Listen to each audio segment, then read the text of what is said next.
आगे बढ़ेंगे और खबर शामिल करेंगे। वजीर आजम शहबाज शरीफ ने वजीर आला सिंध सैयद मुराद अली शाह को टेलीफोन किया है। वजीर आला सिंध ने वजीर आजम को कराची पुलिस चीफ के दफ्तर पर दहशतगर्दों के हमले पर तफसीलात से आगाह किया।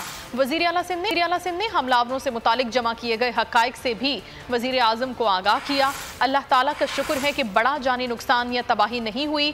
वजीर आजम ने वजीर आला सिंध से ये गुफ्तगू की है और ये कहा है कि फोर्सेज ने बड़ी बहादुरी से हमलावरों का खात्मा किया।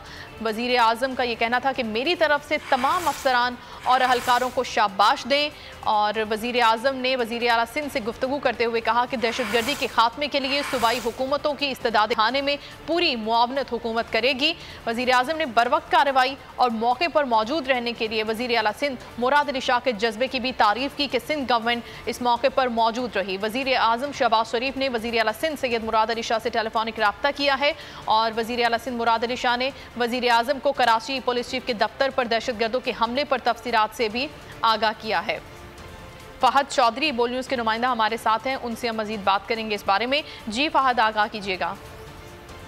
जी देखिए, वजीर आजम शहबाज शरीफ ने वजीर आला सिंध सैयद मुराद अली शाह को टेलीफोन किया और कराची पुलिस ऑफिस हमले के वाक़े पर जो है वजीर आला सिंध ने वजीर आजम को तफसीलात से आगाह किया। जो दहशतगर्दों के खिलाफ कार्रवाई की गई उससे मुतालिक भी आगाह किया गया। और वजीर आजम का इस गुफ्तगू में ये कहना था कि अल्लाह का शुक्र है कि बड़ा जानी नुकसान या तबाही नहीं हुई। फोर्सेज ने बड़ी बहादुरी से हमला आवरों का खात्मा किया। वजीर आजम ने कहा कि मेरी तरफ से तमाम अफसरान और एहलकारों को शाबाश दें और दहशतगर्दी के खात्मे के लिए सूबाई हुकूमतों की इस्तेदाद कार बढ़ाने में पूरी मुआवनत करेगी वफाकी हुकूमत। जी बहुत शुक्रिया फहद चौधरी, आप अपडेट कर रहे थे।